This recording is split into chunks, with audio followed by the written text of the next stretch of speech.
오늘 우리에게 주시는 하나님의 말씀은 구약성경 창세기 39장 19절부터 23절까지 말씀입니다. 허락하신 말씀을 봉독하겠습니다. 그의 주인이 자기 아내가 자기에게 이르기를 당신의 종이 내게 이같이 행하였다 하는 말을 듣고 심히 노한지라. 이에 요셉의 주인이 그를 잡아 옥에 가두니 그 옥은 왕의 죄수를 가두는 곳이었더라.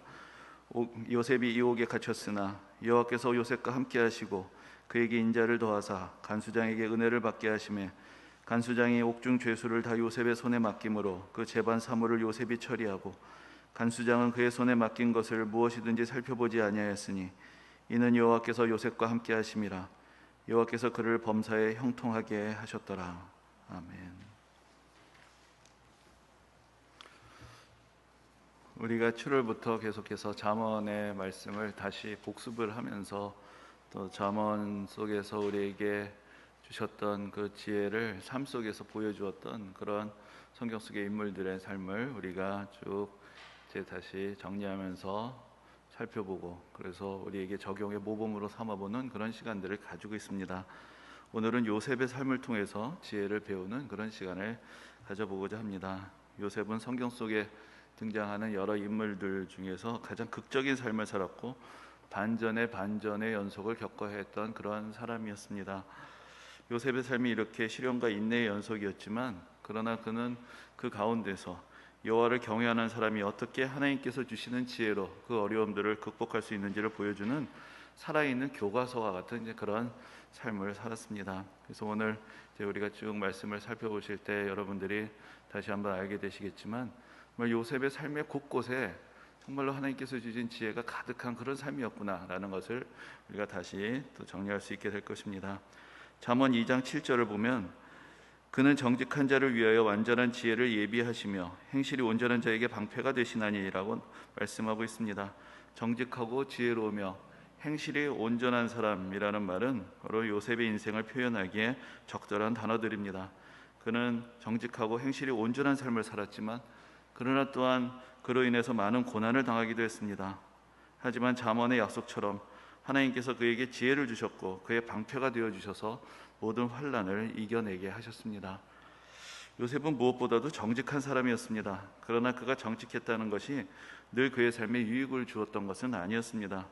그가 어렸을 때 그의 정직함은 형들의 잘못을 아버지에게 고자질하는 그런 모습으로도 나타나고 또 다른 형제들의 시기를 받을지도 모르는데도 아랑곳하지 않고 그의 꿈을 가감없이 그대로 다 이야기하는 그런 모습에서도 살펴볼 수가 있습니다.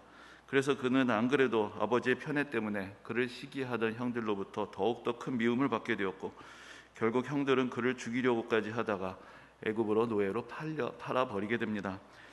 잠언 16장 4절을 보면은 여호와께서 온갖 것을 그 쓰임에 적당하게 지으셨나니 악인도 악한 날에 적당하게 하셨느니라 라는 그런 말씀이 있습니다. 그는 살아가면서 여러 번 악인들을 만납니다. 그를 시기하여 죽이려 했던 그의 형들이 그러했고 또한 그가 애굽에서 노예로 팔려가서 들어가게 되었던 그 보디발의 집에서 그 자기의 유혹을 뿌리치는 요셉을 거짓으로 모함하였던 보디발의 아내도 그러했습니다. 잠언 29장 27절을 보면은 불의한 자는 의인에게 미움을 받고 바르게 행하는 자는 악인에게 미움을 받느니라 라는 그런 말씀이 있습니다. 요셉은 정직한 사람이었고 하나님 앞에서 의로운 삶을 살고자 하였기에 악인들에게 미움을 받게 됩니다. 악인들의 이러한 악행은 요셉에게 큰 고난을 안겨주었지만 그러나 이 모든 악행들까지도 하나님께서는 요셉에게 새로운 기회를 주시는 그런 하나님의 은혜의 도구로 삼으셨고 그래서 하나님의 구원의 역사를 이루는 수단들이 되게 하셨습니다. 여러분들이 잘 아시는 대로 형들의 미움 때문에 요셉은 애굽으로 팔려가게 되었고 또 보디발의 집에서 종살이를 하게 되었지만 또 거기서 이제 조금 인정을 받을 만할 때 또 그 아내의 유혹을 뿌리친 대가로 또 모함을 받아서 감옥에 갇히게 됩니다. 그런데 바로 그 감옥에서 왕의 분노를 사서 갇히게 되었던 애굽 왕실의 관리들을 만나게 되고 그 인연으로 애굽의 왕을 만나게 되고 결국은 애굽의 총리까지 되는 놀라운 이야기가 계속해서 이어지는 것을 봅니다. 곳곳에서 악인들은 요셉을 괴롭혔지만 그러나 하나님께서는 그러한 악인들까지도 사용하셔서 하나님의 선하신 계획을 이루어 가셨던 것입니다. 요셉의 삶의 여정의 곳곳에서 우리는 잠언의 가르침의 실제적인 표본들을 자주 보게 되지만 특별히 인상적인 장면이 바로 보디발의 아내의 유혹을 뿌리치는 장면입니다. 잠언을 읽다 보면 곳곳에서 음녀의 유혹을 경계하고 말로 호리는 이방 여인을 주의하라, 이런 경계들이 여러 번 나오는 것을 봅니다. 특별히 잠언 7장의 말씀을 보면은 남편이 집을 떠났다고 하면서 여러 고운말로 유혹하는 여인과 그 유혹에 넘어간 젊은이의 최후를 보여주는 그런 장면이 말씀 가운데 담겨 있습니다. 그런데 요셉은 바로 그를 유혹하는 이 이방 여인의 유혹을 이겨냅니다. 잠언 15장 3절을 보면은 여호와의 눈은 어디서든지 악인과 선인을 감찰하시느니라 라고 말씀하고 있습니다. 요셉은 바로 이 지혜를 가지고 있었습니다. 그래서 불의한 유혹을 받았을 때 하나님께서 모든 것을 감찰하신다, 하나님께서 모든 것을 보고 계신다라는 것을 알았기 때문에 그 유혹에 넘어가지 않고 자기를 지킬 수 있었던 것입니다. 그런데 그가 유혹을 뿌리치는 이 지혜와 믿음을 가지고 있었던 것이 그에게 어떤 즉각적인 보상을 가져다 주었던 것은 아니었습니다. 오히려 그에게 더 큰 고통을 안겨주었습니다. 하지만 그는 그 어떤 상황 속에서도 한결같이 진실하고 정직하고 성실한 삶을 살아갑니다. 그것이 우리가 그의 인생을 볼 때 가장 놀라운 모습이고, 또한 그 모든 환난을 이겨내는 원천과 같은 그런 힘을 가진 삶의 태도였습니다. 그는 종으로 팔려가서도 낙심하기보다는 자기에게 주어진 종의 자리에서 최선을 다합니다. 그래서 결국 주인의 인정함을 받아서 주인의 모든 재산을 관리하는 자리까지 오르게 됩니다. 또 감옥에 갇혀서도, 오늘 우리가 앞에서 보신 말씀에 잘 나타나 있지만 거기서도 성실해서 간수장의 인정을 받게 되고, 그래서 감옥의 모든 사무를 담당하는 또 신뢰를 얻게 되었습니다. 잠언 24장에서 얼음 냉수와 같이 주인의 마음을 시원하게 하는 충성된 종의 모습을 이야기하고 있는데, 요셉이야말로 언제나 그러한 성실함, 그런 충성됨을 보여주는 사람이었던 것입니다. 잠언 3장 3절을 보면은 인자와 진리가 내게서 떠나지 말게 하고 그것을 내 목에 매며 내 마음판에 새기라, 그리하면 내가 하나님과 사람 앞에서 은총과 귀중히 여김을 받으리라 라고 그렇게 말씀하고 있습니다. 언제나 한결같이 의롭고 인자와 진리를 삶에 드러내며 살았던 요셉은 바로 이 말씀의 약속처럼 하나님 앞에서뿐만 아니라 사람들에게서도 귀중히 여김을 받는 그런 삶을 살게 된 것입니다. 그는 감옥에서 그 죄수들 중에서 그 간수장의 총애를 받는 그런 자리를 얻게 되었지만, 그러나 그것을 자기의 특혜로 여기고 그것으로 위세를 부리고 또 소위 말해서 텃세를 부리는 그러한 모습을 보여주지 않습니다. 오히려 다른 죄수들을 섬기고 그들의 안세까지도 살피고, 그래서 그들의 고충을 들어주기까지 하는 그런 따뜻함을 가진 사람이었습니다. 그리고 하나님께서 주시는 영광과 지혜로 그들의 꿈을 풀어주었고, 그래서 그의 해몽 그대로 감옥에서 풀려나서 옛자리를 회복하게 된 그 애굽의 왕의 술 맡은 관원장의 건의로 인해서 애굽 왕의 꿈을 해몽하는 자리에까지 나아가게 됩니다. 요셉은 애굽 왕에게 장차 7년의 풍년과 또 7년의 흉년이 있을 것이라고 말하면서 그 애굽 왕이 궁금해하던 그의 꿈의 의미들을 해석을 해줍니다. 그러나 그뿐 아니라 이제 앞으로 왕이 명철하고 지혜 있는 사람을 임명하여서 이 풍년의 시기에 공무를 잘 관리해서 흉년의 시기를 대비해야 된다는 그런 조언까지 거기에 곁들이게 됩니다. 애굽의 왕은 요셉의 이야기를 들으면서 그를 단지 꿈풀이를 잘하는 어떤 신비한 능력을 가진 사람으로만 본 것이 아니라 참으로 지혜로운 사람이구나 라는 것을 생각하게 됩니다. 그래서 장차 애굽에게 닥쳐올 그 흉년의 시기를 극복하는 그런 명철과 지혜를 가진 사람, 그 사람이 바로 이 사람이 아니겠는가 생각을 하고, 그래서 그를 극적으로 발탁을 해서 애굽의 총리가 되어서 애굽의 온 땅을 다스리게 합니다. 잠언 12장 26절을 보면은 의인은 그 이웃의 인도자가 된다라고 그렇게 말씀합니다. 그리고 28장 2절에서 보면 나라는 명철과 지식 있는 사람으로 말미암아 장구하게 되느니라라고 그렇게 가르치고 있습니다.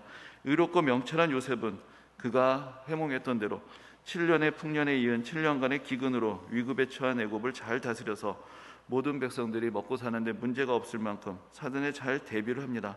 그래서 이 나라가 위기를 극복하고 장구하게 번영하는데 그 말씀 그대로 기여하는 그런 인물이 되었던 것입니다.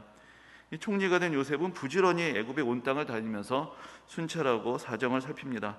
그리고 먼저 찾아온 7년간의 풍년의 시기에 공식을 남기하지 않고 잘 비축해서 흉년을 대비합니다. 그런데 또 우리가 잠언 6장에 보면은 여러분들 잘 아시는 말씀인데, 먹을 것을 여름 동안에 예비하고 추수 때 양식을 모으는 부지런한 개미로부터 지혜를 배우라라는 그런 말씀이 있습니다. 또 잠언 31장을 보면은 부지런히 집안일을 보살피며 재산과 산업을 잘 관리하는 그런 한 지혜로운 여인의 모습을 보게 됩니다. 요셉이 바로 이러한 지혜를 그대로 삶에 드러내 보여주었던 그런 사람이었던 것입니다. 그런데 요셉이 이렇게 애굽에서 중책을 맡을 수 있었던 이유가 무엇일까? 저는 가끔 이런 생각을 조금 뒤집어서 해보기도 합니다. 그것이 단지 애굽의 왕이 그렇게 그를 좋게 보았기 때문이었을까? 하나님께서 또한 또 새로운 은혜의 섭리가 있으셨던 것은 아니었을까라는 그런 생각을 해보기도 합니다. 그러나 이 모든 것을 결정한 것은 애굽의 왕만의 능력은 아니었습니다. 잠언 29장 26절을 보면은 주권자에게 은혜를 구하는 자가 많으나 사람의 일의 작정은 여호와께로 말미암느니라라고 그렇게 말씀합니다. 그가 이렇게 영향력 있는 사람이 된 것은 사람에게 잘 보이기 위해서 살았기 때문이 아니라 모든 것을 주관하시는 하나님을 믿고 의지하면서 사람들이 보든지 아니 보든지 간에 언제나 하나님을 경외하며 진실된 삶을 살아가는 사람이었기 때문에 바로 하나님께서 작정하신 그 은혜의 주인공이 될 수 있었던 것입니다. 이렇게 지혜로운 요셉이 총리로서 애굽의 온 땅의 곡식을 잘 관리한 덕분에 백성들은 기근의 고통을 면하게 되었습니다. 잠언 11장 25절을 보면은 구제를 좋아하는 자는 풍족하여질 것이요 남을 융택하게 하는 자도 자기도 융택하여지리라 라고 그렇게 말씀합니다. 또 11장 26절은 이어서 곡식을 내놓지 아니하는 자는 백성에게 저주를 받을 것이나 파는 자는 그의 머리에 복이 임하리라 라고 그렇게 말씀합니다. 요셉은 바로 이 말씀처럼 비축된 곡식을 특권층들만을 위해서 사용한 것이 아니라 모든 백성들에게 베풀어서 그들을 구제하는 그런 지혜를 가진 사람이었습니다. 좀 더 구체적으로 그 당시 이야기를 해보면은 풍년의 시기가 지나고 흉년이 찾아오게 되니까 애굽 온 땅이 굶주리게 되었고 백성들은 애굽 왕에게 부르짖으면서 양식을 구하게 됩니다. 그런데 이때 애굽 왕은 무엇이라고 대답을 하느냐면은 요셉에게 가서 그가 너에게 이르는 대로 하라라고 그렇게 이야기를 합니다. 이것은 어떻게 보면 요셉을 매우 신뢰하는 것 같이 보일 수도 있는데 또 그러나 흉년의 시기에 백성들의 불만과 원성을 다 요셉에게 떠넘기는 것 같은 그런 모습으로 보이기도 합니다. 그래서 앞에서 말씀드린 대로 애굽 왕의 의도에 또 다른 생각이 있지도 않았겠는가라는 그런 생각도 해보는 것입니다. 애굽 왕이 어쩌면 이 한낱 이방인이며 종에 불과했던 요셉을 발탁해서 총리로 삼은 것은 그의 명철과 지혜를 높이 샀기 때문일 수도 있겠지만 어쩌면 만일 그가 지금 꿈을 풀어준 그대로 실제로 7년간의 흉년이 찾아오게 되면 백성들의 원성이 자자하게 되고 나라에 큰 위기가 닥칠 텐데 그때 누군가 희생양이 필요했기 때문이라고 생각했을 수도 있습니다. 그래서 요셉에게 이렇게 말하는 것이죠. 이 자가 7년의 흉년이 올 것이라고 말했던 바로 그 사람이다. 그리고 이 나라의 불행을 가져온 장본인이다. 그래서 그의 말을 꼬투리 잡아서 그에게 모든 것을 뒤집어 씌울 수도 있지 않았겠습니까? 그런 생각이 효과를 가지려면 그를 그냥 종으로 두어서는 안 될 것이고 높은 간직을 주고 그리고 나서 그를 희생양으로 삼아야 백성들의 원성을 조금이라도 잠재우는 효과가 있지 않겠습니까? 이것은 조금 뒤집어서 삐딱하게 생각해 본 것이긴 하지만 애굽의 왕의 의도가 어찌 되었던 간에 왕은 자기를 찾아온 백성들을 다 요셉에게 떼넘깁니다. 그런데 요셉을 찾아온 백성들은 바로 잘 관리되어서 풍족하게 쌓여있는 곡식들을 보게 되었고 요셉은 바로 이때를 위해서 예비된 모든 창고의 곡식들을 풀어서 백성들을 구제합니다. 그런데 그는 여기서 잠언 11장 26절의 말씀처럼 곡식을 무상으로 나누어 준 것이 아니라 곡식을 문자 그대로 값을 받고 팔았습니다. 그래서 흉년의 시기에 백성들을 구제하면서도 또한 애굽의 왕실도 부유하게 만들어 주었습니다. 잠언 14장 35절을 보면은 슬기롭게 행하는 신하는 왕에게 은총을 입는다라고 말합니다. 어떤 생각과 의도로 요셉을 임명했든지 간에 이렇게 큰 국가적인 위기를 슬기롭게 극복해주고 그러면서도 자기의 이익을 구하지 않고 왕에게 끝까지 충성을 하는 이 요셉을 어떻게 왕이 좋아하지 않을 수 있었겠습니까? 잠언 26장 16절을 보면은 의인은 7번 넘어지더라도 다시 일어난다고 말씀합니다. 또 10장 25절에서는 회오리바람이 지나가면 악인은 없어져도 의인은 영원한 기초 같으니라 라고 그렇게 말씀하고 있습니다. 요셉의 삶이 바로 그러했습니다. 인생의 회오리바람이 불었을 때 그래서 저 멀리 타고까지 내에 던져진 그런 신세가 되었지만 그러나 한 가지 위기가 지나가면 또 다른 한 가지 위기가 오는 그러한 고난의 삶의 연속을 살았지만 그러나 그는 또다시 일어났고 또 하나님의 은혜로 이 모든 어려움을 극복하고 이겨내었던 것입니다.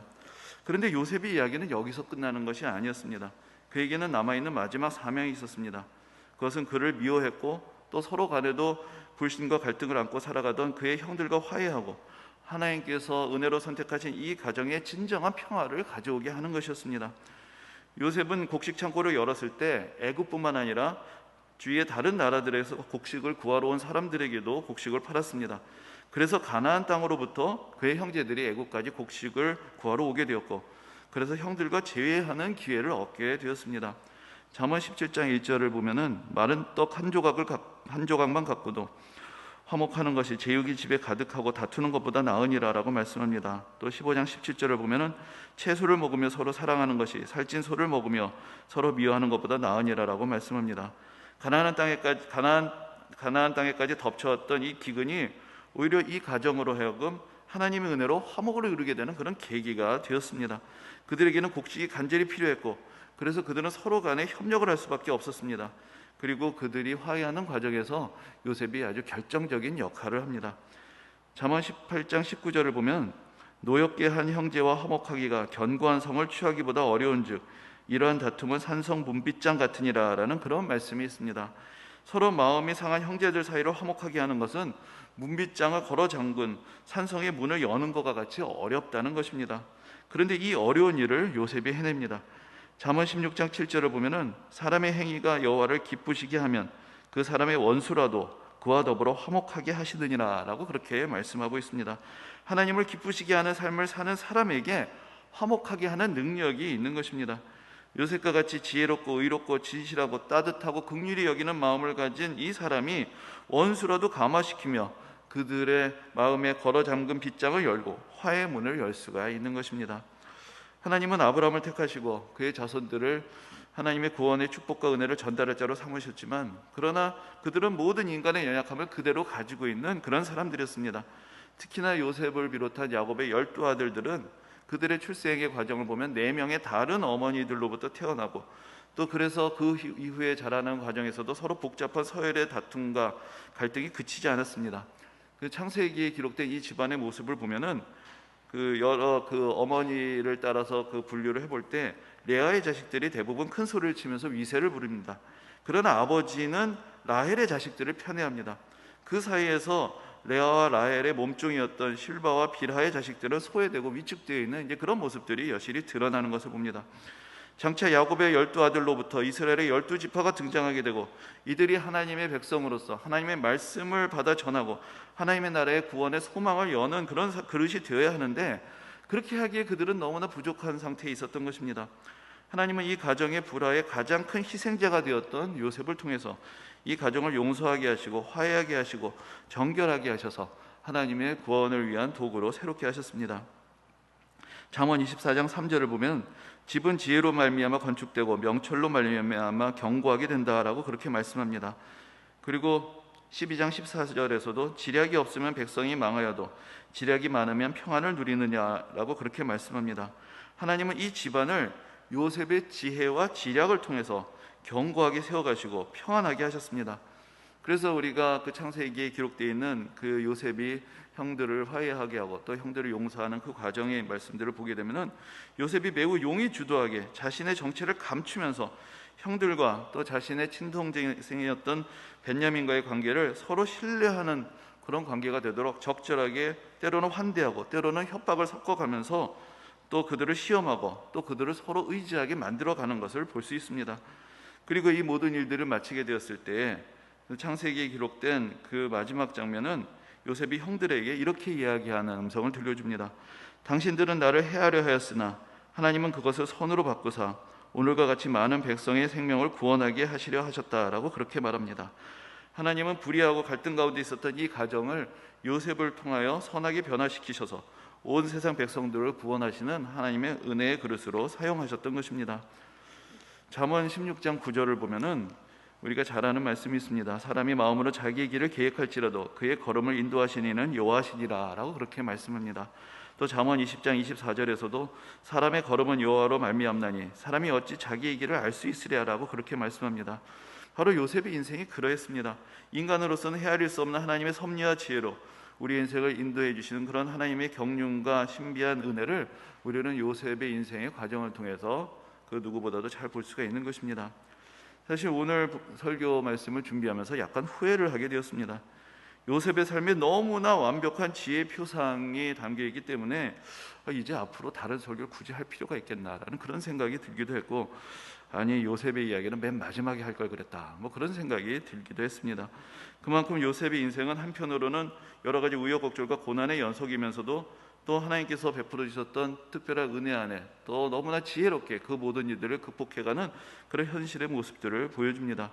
그래서 그 가운데서 잠언에서 우리에게 가르쳐 주었던 그 교훈들이 구체적으로 어떻게 인생의 위기 가운데서 우리를 건져줄 수 있고 우리를 견고하게 세워줄 수 있고 그래야 해서 하나님께서 기뻐하시는 결실을 맺게 해줄 수 있는지를 완벽하게 보여주는 그런 예를 우리에게 제공하여 주는 것입니다.